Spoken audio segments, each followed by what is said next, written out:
Well, how's well, Mr. Downtown Ray Melo? You're listening to the Entertainment Report on iHeartRadio, live from Dubai for Monday, January 10th, 2021, delivering some major stories and trends going on in the world of entertainment and beyond. You can follow the show on Facebook, Twitter, or Instagram, facebook.com/The Entertainment Report with Ray Melo, that's RAYMELO, on Twitter at The Enter Report, or on Instagram at The Entertainment Report. You can listen to the show anytime you want on iHeartRadio. Just go to iHeart.com, iHeart phone app, search for the Entertainment Report, and it'll take you to the page. Everyone had a fantastic weekend. West Side Story won the Golden Globe for Best Movie, Musical, or Comedy at a scaled-down ceremony in Beverly Hills on Sunday night. The film stars Rachel Zegler and Ariana DeBose won Best Actress in a Musical or Comedy Movie and Best Supporting Actress in a Movie, respectively. Andrew Garfield earned the honor for Best Actor in a Musical or Comedy Movie for Tick Tick Boom.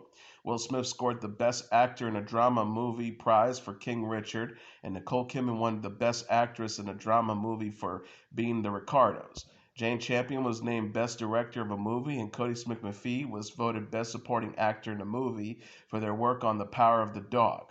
The film also was selected as Best Drama Movie. Kenneth Branagh won the Best Screenplay for Belfast, and Encanto was named Best Animated Movie, and Drive My Car was voted Best Non-English Language Movie. Succession was deemed Best TV Drama, and it stars Jeremy Strong and Sarah Snook won for Best Actor in a TV Drama and Best Supporting Actress in a TV Drama. MJ Rodriguez won the Best Actress in a TV Drama for Pose, and Yoi Sewell aced the Best Supporting TV Actors category for Squid Games. Hacks won the Best TV Comedy, and its star Jean Smart won the Best Actress in a TV Comedy. Jason Sudeikis garnered the title for Best Actor in a TV Comedy for Ted Lasso.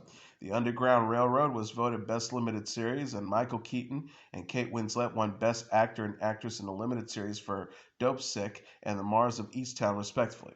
The winners of the Golden Globe Awards for film and television were revealed via social media. The Hollywood Foreign Press Association announced last week that the prize presentation at the Beverly Hilton Hotel would not be televised and would have no red carpet for its vaccinated and masked attendees to walk. The private event also had no audience to cheer on nominees or media to cover the ceremony. The Hollywood Foreign Press Association said Sunday night, "Welcome to the 79th annual #Golden Globes. Things may look a little different this year, but we're here to celebrate and applaud some enormous talent starting now. Looking forward to where the night takes us." The decision to make the Golden Globes a smaller affair this year was made as the number of coronavirus cases continue to surge in the United States, and as the bestowers of the awards remain under fire for not having a more diverse membership and for allegedly employing unethical business practices. The Hollywood Foreign Press Association hired Neil Phillips as its chief diversity officer in November and added 21 people of color to its membership last year.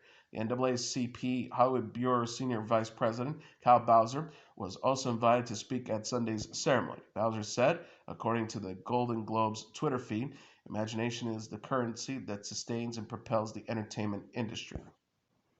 Benedict Cumberbatch, Dev Patel, Ralph Fiennes, and Ben Kingsley are set to star in Wes Anderson's upcoming adaptation of Roald Dahl's The Wonderful Story of Henry Sugar and Six More for Netflix. Anderson also wrote the script, with production set to begin soon in London. The Wonderful Story of Henry Sugar and Six More is a short story collection published in 1977. The book follows Henry Sugar, who steals a book that allows him to see through objects and predict the future. Cumberbatch will portray Henry Sugar and star as other characters. It remains unclear who Patel, Fiennes, and Kingsley are portraying. Netflix acquired the Roald Dahl Story Company in September, giving the company rights to Dahl's extensive catalog. Anderson previously adapted Dahl's Fantastic Mr. Fox in 2009 as a stop-motion film. Pixar's next animated adventure, Turning Red, is set to debut exclusively on Disney Plus on March 11th.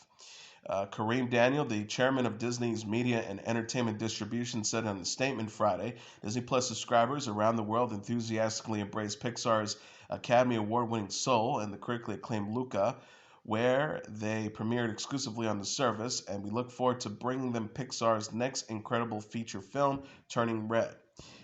Given the delayed box office recovery, particularly for family films, Flexibility remains at the core of our distribution decisions as we prioritize delivering the unparalleled content of the Walt Disney Company to audiences around the world.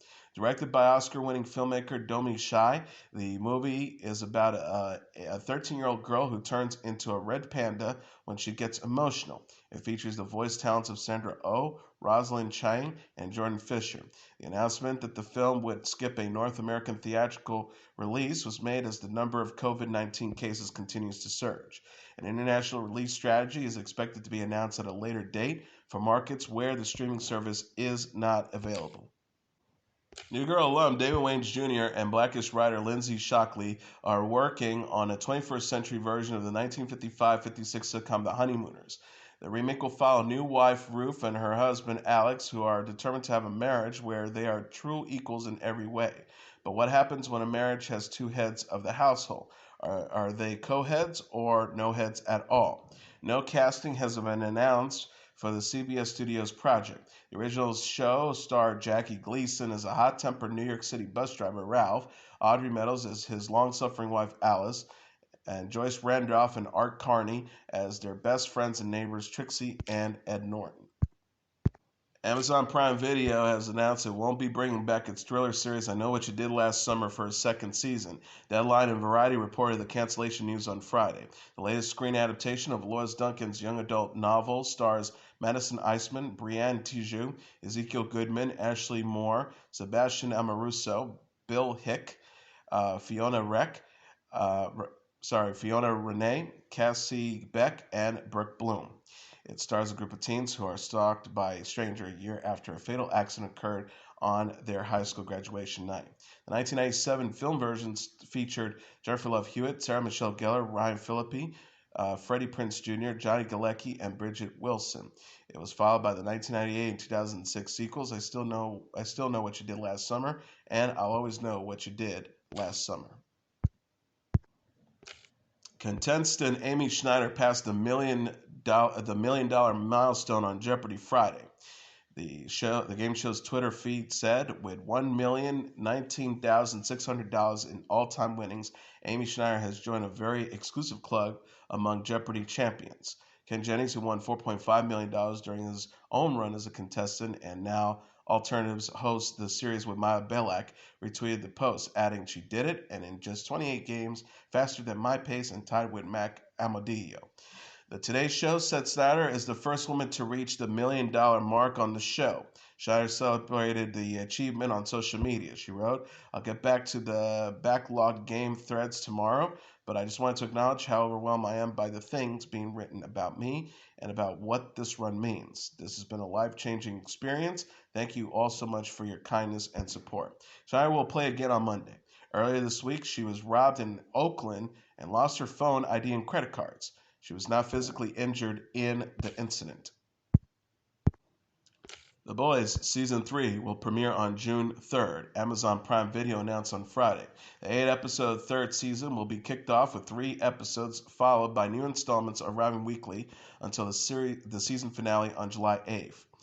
The official Twitter account for The Boys said alongside a list of Season 3 premiere dates, most dates for you to put in a planner carve into your wall. However, you remember something important. Amazon has released a brief teaser trailer for season 3 that features Anthony Starr as Homelander during a photo shoot. As the camera flashes, Homelander's expression begins to change. The Boys is based on the comic book series of the same name by Gareth Ennis and Derek Robinson. Carl Urban, Jack Quaid, Aaron Moriarty, Monique McGillicuddy, Jesse T. Usher, Laz Alonso, Chase Crawford, Tanner Caption, Karen Ferreira, Nathan Mitchell, Kobe Minefe, Claudia Dumet, Jesse Eccles, Lauren Holden, Sean Patrick Flannery, Miles Gaston, Lick Welshler, Francis Turner, Kristen Booth, and Jack Dolan also star on the show. The British royal family has released 3 new portraits of Prince William's wife, Kate Middleton, who celebrated her 40th birthday on Sunday. The Duke and Duchess of Cambridge Twitter account said on Saturday these new portraits would have been released to mark the 40th, will be shown in the community in 3 meaningful places: Berkshire, St Andrews, and Angsley as part of the at MPG London Nationwide Coming Home exhibition ahead of the gallery reopening in 2023. The photos were snapped by Paolo Reversi. One shows the Duchess smiling widely directly at the camera. She is wearing a red gown with one puffy sleeve and one bared shoulder. Another is a more serious sepia tone profile shot of Middleton wearing a voluminous light colored dress and showing off her engagement ring, which once belonged to William's late mother, Princess Diana, who died in a Paris car crash in 1997 at the age of 36. The third image is a close up, vintage looking photo of Middleton, smiling and wearing a ruffle frock. Middleton posted on Sunday, "Thank you all for your very kind birthday wishes, and to Paolo and the National Portrait Gallery for these three special portraits." Middleton married William in 2011. They're the parents of Prince George VIII, Princess Charlotte VI, and Prince Louis III. Jupiter's Legacy actor Josh Duhamel had announced on Instagram that he is engaged to model and Miss World America 2016 Audra Mari. Duhamel, who's 49, captioned Saturday's photo of him and his fiancee laughing on the beach. "It's on. She found a message in a bottle that washed ashore and said yes." They are holding up a piece of paper that read, "Audra Diane Mari, will you marry me?" Duhamel's ex-wife, pop star Fergie, commented congrats on the post, adding 6 green heart emojis. Duhamel and Fergie are the parents of 8-year-old son named Axel. Saturday was Mari's 28th birthday. The couple have been dating for about 2 years. Comedian actor Bob Saget has died in Florida at the age of 65. The Orange County Sheriff's Office confirmed Sunday. The official announcement on Twitter says earlier today deputies were called to the Ritz-Carlton Orlando Grand Lakes for a call about an unresponsive man in a hotel room. The man was identified as Robert Saget and pronounced deceased on scene. Detectives found no signs of foul play or drug use in this case. Hashtag Bob Saget. Saget is best known for his stand-up career as well as for hosting America's Funniest Home Videos and starring in the sitcoms Full House and Fuller House. His other credits include Entourage, How I Met Your Mother, Raising Dad, Farce of the Penguins, Surviving Suburbia, Half Baked, and The Masked Singer. Saget also hosted several fundraising events for the Scleroderma Research Foundation after his sister died of the autoimmune disease. The funny man's final tweet was posted early Sunday. He wrote, "Love tonight's show at PV_Concert Hall in Jacksonville. Appreciative audience. Thanks again to at Real Tim Wickens for opening. I had no idea I did a 2-hour set tonight. I'm happily addicted again to this shit." Saget began his nationwide stand-up tour in September and expected to perform shows through June. He was 65. Dozens of celebrities took to social media to mourn the death of Bob Saget.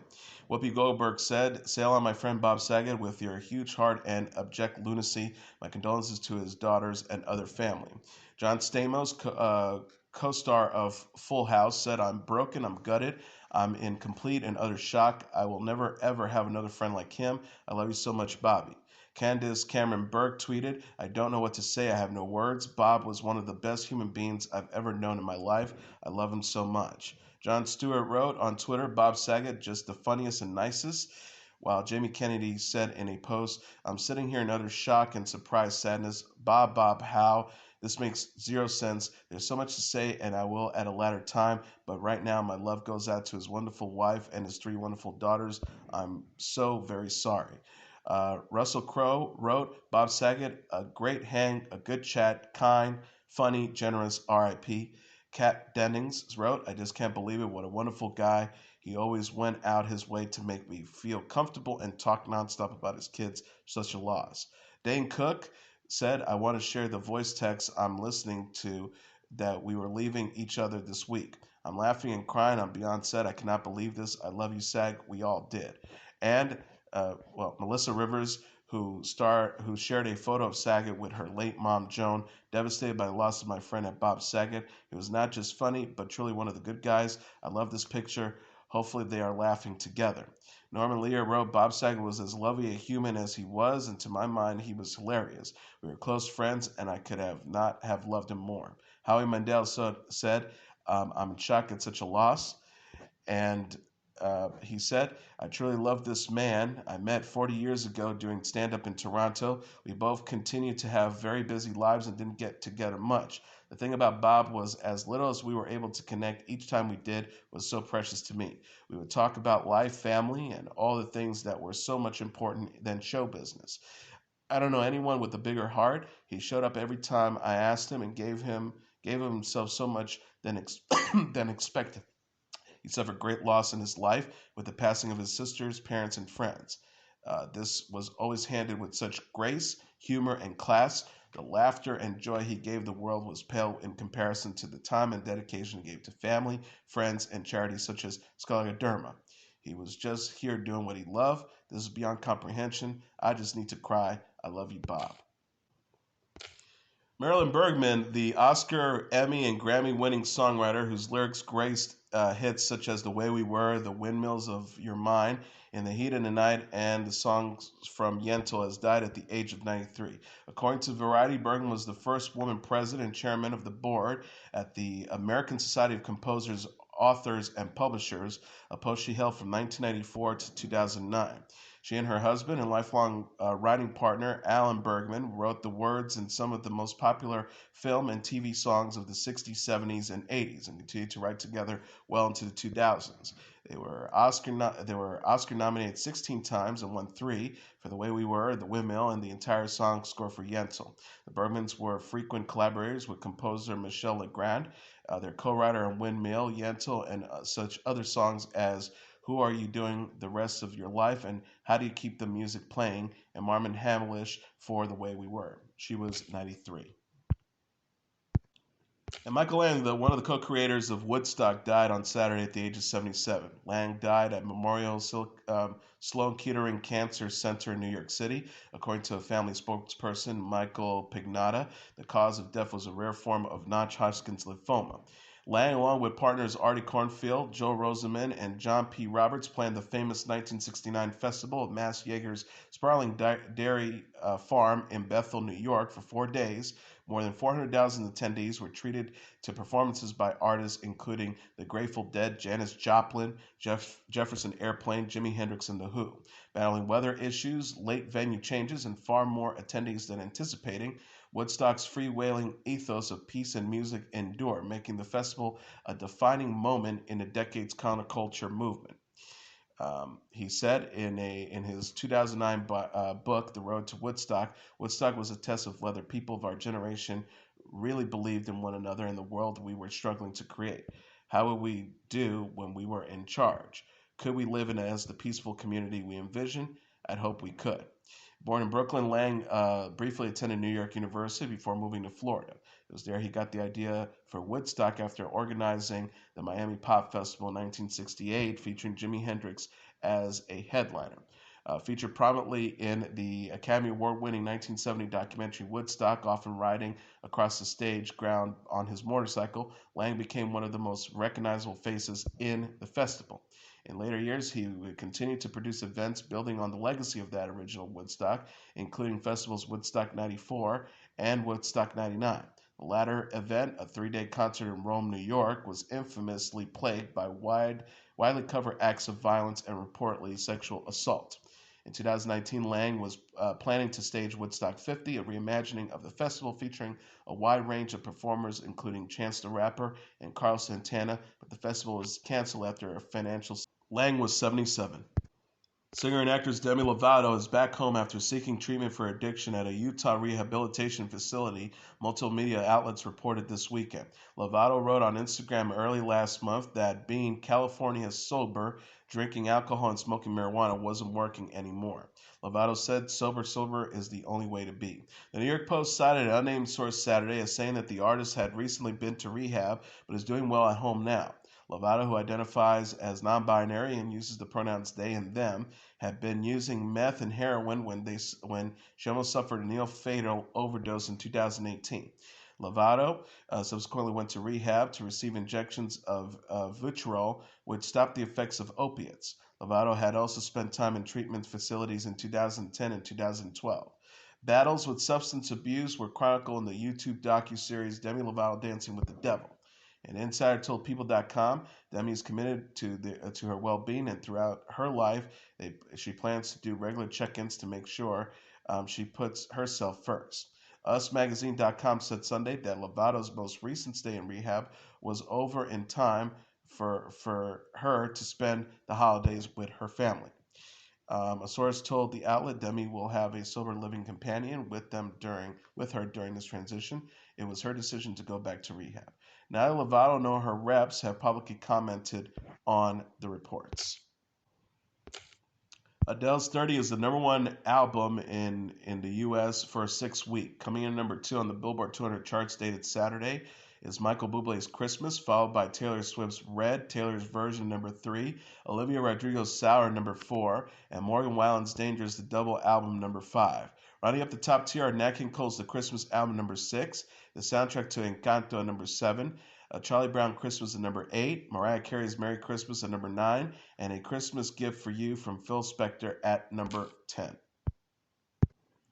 And finally, Spider-Man No Way Home is the number one movie in North America for a fourth weekend, earning an additional $33 million in receipts. BoxOfficeMojo.com announced Sunday. The superhero adventure has already crossed the billion-dollar global milestone.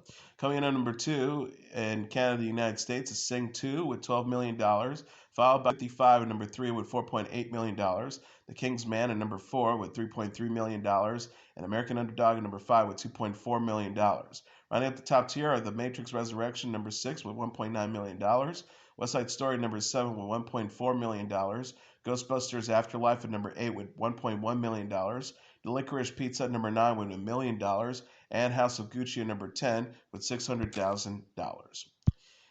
And that is your entertainment report for Monday, January 10th, 2022. I'm your host, Mr. Downtown Ray Melo. I'll be back tomorrow to deliver some major stories and trends going on in the world of entertainment and beyond. You can follow the show on Facebook, Twitter, or Instagram. Facebook.com/The Entertainment Report with Ray Melo, that's RAYMELO. On Twitter at The Enter Report, or on Instagram at The Entertainment Report. You can listen to this episode or any previous episodes of The Entertainment Report anytime you want on iHeartRadio. Just go to iHeart.com or your iHeart phone app, search for The Entertainment Report, and it'll take you to the page. Good night, and God bless you all.